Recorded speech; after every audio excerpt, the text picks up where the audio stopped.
먹는 그 음식은 보통의 경우는 하루에 3끼를 식사합니다. 네팔이나 혹은 티벳이나 가나안 나라들은 지금도 2끼를 식사합니다. 원래적으로 식품 영양학을 전공한 사람들의 이야기에 의하면 13세기까지 하루에 2끼를 먹었답니다. 예수님 당시도 하루에 2끼입니다. 아침과 점심 아점을 먹고 그전에는 차를 마시고 아침과 점심 사이에 아점을 먹고 그리고 4시 반쯤 저녁 식사를 하는 2끼 식사입니다. 음식과 신앙은 어떤 관계가 있을까? 음식과 신앙은 전혀 관계가 없는 것일까? 아니면 음식과 신앙은 밀접한 관계가 있을 것인가? 우리가 음식을 먹으면 몸이 건강해지고 또 음식을 먹으면 또 기뻐지고 또 행복해질 수도 있습니다. 우리 신앙생활을 하게 되면 영혼이 건강하고 영혼이 건강하면 삶도 복된 삶을 살아갈 수가 있습니다. 이렇게 본다면 신앙과 음식과 신앙은 매우 밀접한 관계가 있는 것이다. 우리 성경 전체를 꿰뚫어 볼 때 구약시대에 하나님께 제사를 드릴 때는 반드시 제사에 음식이 동참합니다. 신앙과 음식은 밀접한 관계가 있는 것이다. 그래 본다 그러면 구약 성경과 신약 성경에 나오는 음식의 종류들, 음식과 이 음식 속에 담겨 있는 신학적인 의미가 어떤 것이 있겠는가를 살펴보는 것은 매우 중요하다고 생각합니다. 그래서 오늘 이 시간은 생명의 밥상, 평화의 세상이라는 눈으로 구약 성서와 신약 성서를 짧게 훑어보는 시간으로 하도록 하겠습니다. 구약 성경을 펼쳐보면 창세기 1장 29절에 심에 있는 모든 채소와 열매 맺는 모든 식물을 너에게 주노라 라고 하나님께서 아담과 하와에게 말씀하시는 내용이 나옵니다. 성경에 제일 먼저 처음으로 나오는 먹을거리, 아담과 하와가 먹는 음식의 문제가 창세기 1장 29절에 나오게 됩니다.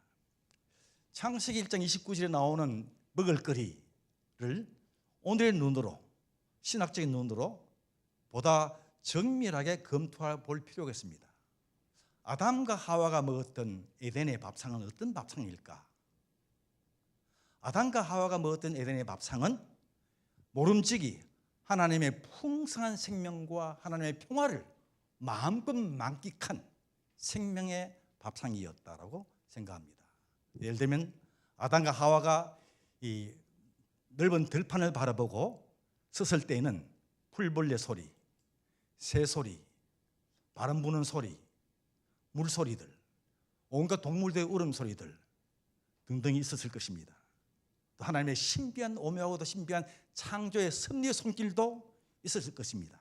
그러니까 아담과 하와가 에덴 동산에서 만끽한 음식은 하나님의 풍성한 생명과 풍성한 평화를 마음껏 먹었던 생명평화의 밥상이었다고 생각합니다.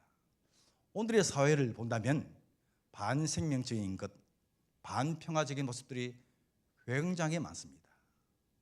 왠지 모르게 오늘의 사회는, 한국 사회는 GMO 농산물 수입이 세계에서 1위인 나라입니다. 한국 농산물 자립률이 23.5%입니다. 거의 77%가 대부분 미국의 농산물들을 밀, 옥수수, 콩, 감자 등등의 수입을 해옵니다. 그러니까 대부분의 음식들은 GMO, 유전자 변형된 음식물들을 수입해 먹습니다. 또한 오늘의 사회는 반생명적인 것, 왠지 모르게 오늘의 세계는 전쟁과 난민과 또 기근과 가난과 그리고 질병과 또 자연재해로 인한 여러 가지 자연재앙들이 많은 반생명적인 오늘의 현실에서 살아갑니다. 하나님의 창조 질서가 파괴된, 자연이 파괴되고 온 창조 질서가 파괴된 반생명적 오늘의 현실에서 우리는 살아갑니다. 이런 오늘의 현실에서 아담과 하와를 본다면 아담과 하와가 에덴 동산에서 맛본 음식은, 먹을거리는 당시에 에덴 동산과 시리아, 팔레스타인, 메소포타미아 이 등지에는 115종류의 115과의 식물들이 있었고 700속 2300종류의 식물들이 있었습니다. 그중에 성경에 나오는 식물들은 90종류의 음식들입니다. 예를 들면 이 당시에 팔레스타인 근방이나 에덴 동산의 이 터키 근방의 이 동네들은 무화과와 포도와 올리브가 주산입니다. 무화과란 말은 풍요와 번영을 뜻하는 말입니다. 그리고 포도, 기쁨과 박애와 자선, 올리브, 순수하고 소박하고 평화로운 것, 이런 뜻을 지닌 무화과, 포도, 올리브가 에덴 동산에 아담과 하와 주위에 널려 있었던 말은 신학적으로 본다면 아담과 하와가 사는 동네는, 에덴 동네는 부요와 풍요스러운 생명이 풍요한 동네였고, 기쁨과 박애와 자선이, 사랑이 넘치는 동네였고, 그리고 순수하고 소박한 평화가 넘치는 동네였다. 이런 먹을거리였다고 본다면 아담과 하와가 차린 먹을거리들은 생명과 평화가 풍성한 밥상일 것이다 라고 생각해 봅니다. 두 번째로 생각해 볼 수 있는 것은 아담과 하와의 밥상은 지역 농산물의 효시였다. 아담과 하와는 제가 보기에 오늘의 눈에서 본다면 하나님께서 아담과 하와에게 농부처럼 식물을 가꾸고 동물을 가꾸고 자연을 조화롭게 가꾸는, 관리하면서 하나님의 창조 세계를 잘 가꾸어 나가라는 사명을 주신 것 같습니다. 고랑을 파고 이랑을 파고 물을 주고 정성껏 식물을 키웠을 것입니다. 그러니까 이 아담과 하와가 농사 지은 모든 무화과나 올리브나 포도나 밀과 혹은 이 보리와 모든 종류의 식물들은 유전자 변형 식물이 전혀 없었을 것입니다. 그 어떤 유해 색소도 없었을 것입니다. 뇌를 손상케 하고 뇌를 죽이는 기름도 없었을 것입니다. 항생제, 방부제, 살충제, 살균제, 이런 등등의 유해 색소도 전혀 없었을 것입니다. 첨가 식품 첨가물, 어린이들의 생명을 치명적으로 타개하는 유해 색소들, 음료수들, 이런 등등도 없었을 것입니다. 그러니까 아담과 하와가 농사지은 음식들은 최초의, 성경에 나타나는 최초의 지역 농산물이었다라고 보시면 되겠습니다. 요즘 푸드마일, 지역 농산, 로컬 푸드, 푸드마일이라는 말을 쓰는데, 로컬 푸드라는 말은 적어도 40km, 한 30km, 40km 이내에 농산물들을 눈으로 보고 어떻게 짓는가를 보고 이것이 친환경 유기농의 음식이구나를 골라서 먹는 그런 음식을 지역 농산물이다, 친환경 유기농을 먹는 것이다, 지역 농산물, 로컬 푸드라 말을 하고 있고, 또 푸드마일이라는 말은 이 음식 우리 입에 들어오기까지 얼마나 많은 거리를 소비했는가는 하나의 말로 푸드마일이라고 말합니다. 예를 들면 미국산 쇠고기가 한국 왔을 때는 15,000km를 달려서 한국에 옵니다.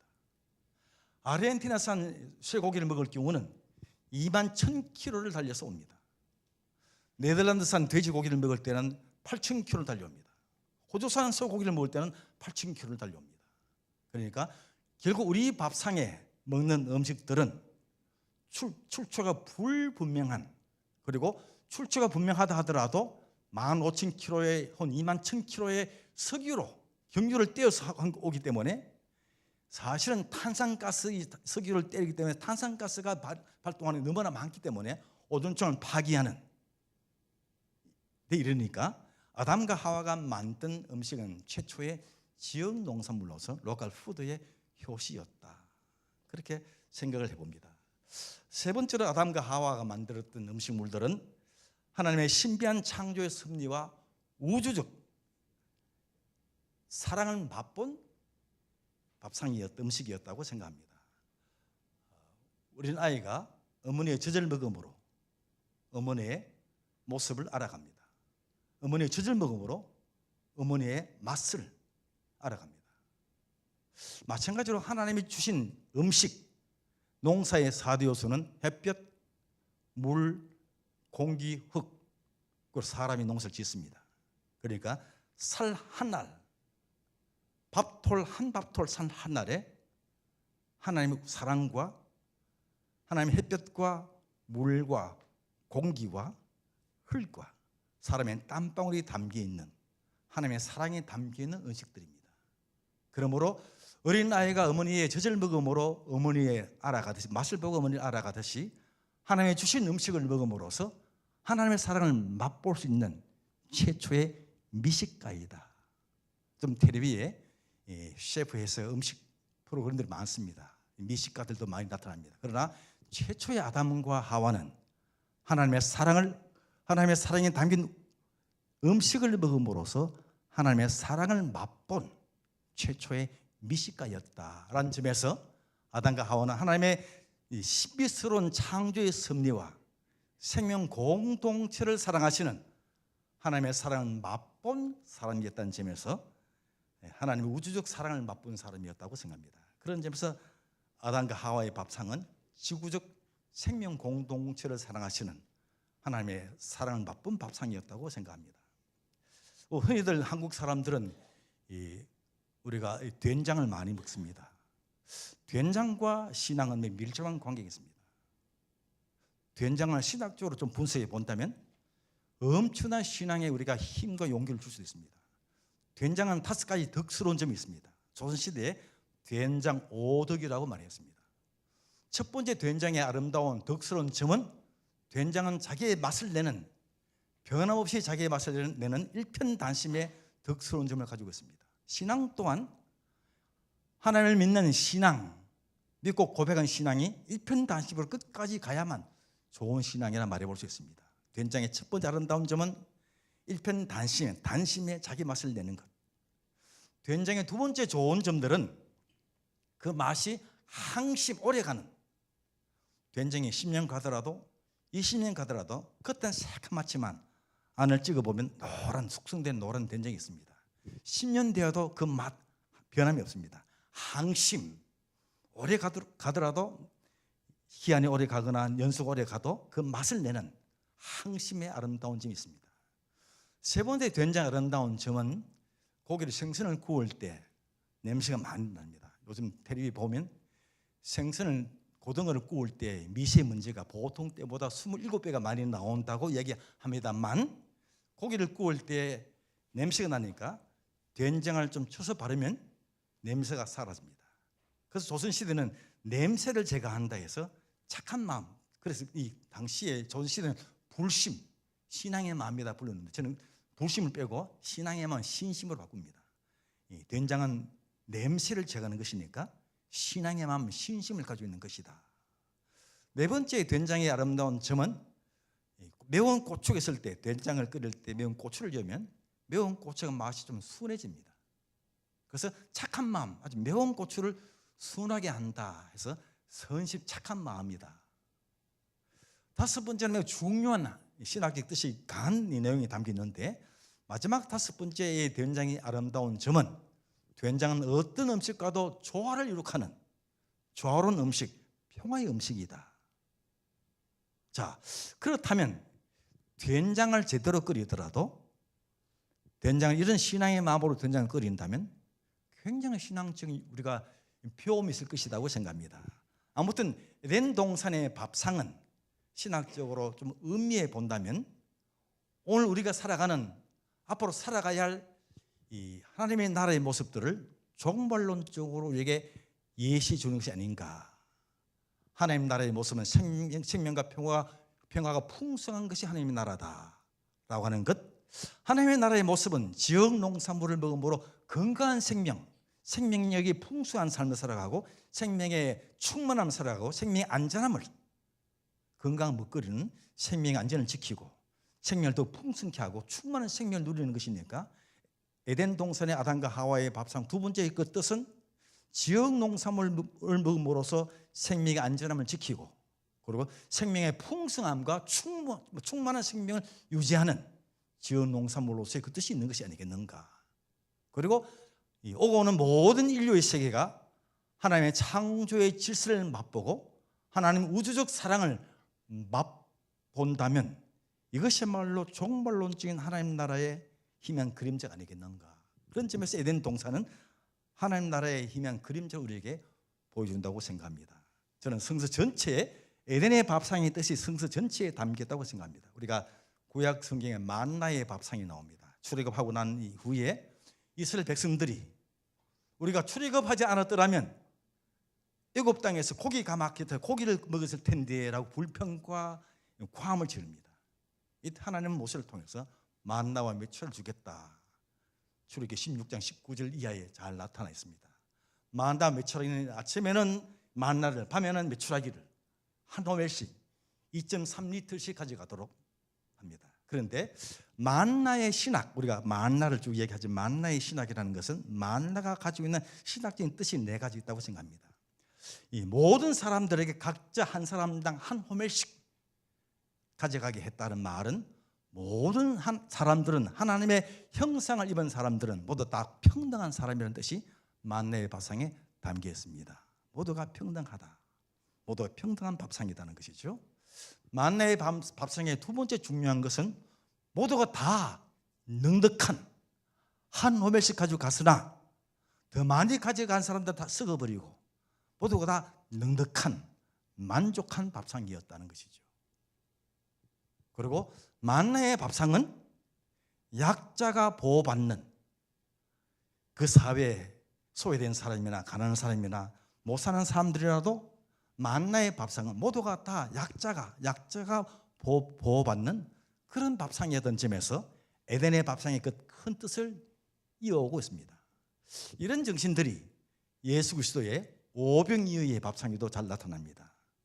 나중에 이제 설명을 하겠지만 예수님의 오병이어의 밥상은 예수님 말씀을 듣던 당시의 유대 사람들이 말씀을 듣다가 말씀에 경청하다가 시간을 놓쳐서 밥을 먹지 못했습니다. 그래서 이 모든 사람들에게 밥을 먹이려면 200데나리온의 돈이 필요합니다 라고 말을 합니다. 그래서 예수님께서 너희들 준비를 하라. 저 어떻게 준비하겠습니까? 그런 이야기가 성경에 나옵니다. 이때 예수님께서는 너희들이 준비하라 라고 하는 깊은 뜻이 있지 않겠는가? 우리가 준비할 오병이어가 어떤 것일까를 우리에게 질문한다고 생각합니다. 아무튼 그 요한복음 보면 오병이어의 어린아이가 보리떡 5개와 물고기 2마리를 가져왔다고 말씀하고 있습니다. 예수님의 밥상은, 오병이어의 밥상은 지극히 작은 어린아이의 소년의 오병이어의 이 밥상이지만 자기 것 아끼지 않고 나눔으로써 남자 장정 5,000명, 남자 장정 5,000명이니까 사실은 10,000명 이상, 어떤 분은 20,000명까지도 계산합니다만 적어도 10,000명 이상의 사람들을 먹었던 밥상이 아닌가. 예수님의 기적의 밥상은 자신의 것 아끼지 않고 남을 내놓는 오병이어의 작은 손길이 전체를 살렸던 한 밥상이었다. 그런 점에서 예수 그리스도의 밥상은 오늘 한국 교회가 이어가야 할 것이라고 생각합니다. 한국 교회는, 초대 교회는 예수를 믿기로 결심하고 한국 교회가 결심한 고백 가운데 첫 번째 고백은 주일을 잘 성수하겠다, 주일을 잘 지키겠다라고 고백했습니다. 두 번째 고백은 나는 남에게 나쁜 말을 하지 않겠다, hard word, 심한 말을 하지 않겠다라고 고백했습니다. 세 번째 많이 나온 고백은 나는 남에게 low word, 천박한 말을 하지 않겠다, 이렇게 고백했습니다. 네 번째 고백은 한국 교회가 많이 고백한 고백의 내용은 나는 예수 믿기로 결심했으니까 이제는 어떤 사람이라도 밥을 함께 먹겠다, 밥상 공동체를 함께 하겠다고 고백했습니다. 그 말은 한국 교회 양반, 쌍놈, 남녀노소의 여러 계층이 많은 한국 교회를, 당시 한국 교회는 밥상을 통해서 한국 교회를 치유해 나가고 새로운 한국 사회를 만들어 가지고 개혁해 나간 한국 교회 정신을 알아볼 수 있습니다. 우리는 이처럼 에덴의 밥상에 가지고 있는 이 뜻이 생명이 풍성하고 평화가 넘치는 생명 평화의 밥상의 뜻이 만나의 밥상에도 구약 성경 전체에도 신약 성경 전체에도 퍼져 있는 것을 알게 됩니다. 앞서 제가 말씀드렸지만 오늘의 사회는 반생명적인 요소들이 많습니다. 음식 먹거리는 더더욱 그렇습니다. 우리 GMO 유전자 변형된 음식물이라든지 색소라든지 첨가물이라든지 또 항생제, 방부제, 혹은 살균제, 살충제 등등의 많은 음식들이 생명을 앗아가는, 생명 위협하는 음식물들이 많습니다. 에덴의 밥성처럼 오늘의 한국 교회는 앞장서서 생명을 생명되게 일에 앞장서야 할 것입니다. 이 일을 놓친다면 한국 교회는 하나님 앞에 감히 설 수 없는 한국 교회로 낙오자가 될 것이라 생각합니다. 이 점을 우리가 마음속에 깊이 명심해야 할 것이라 생각합니다.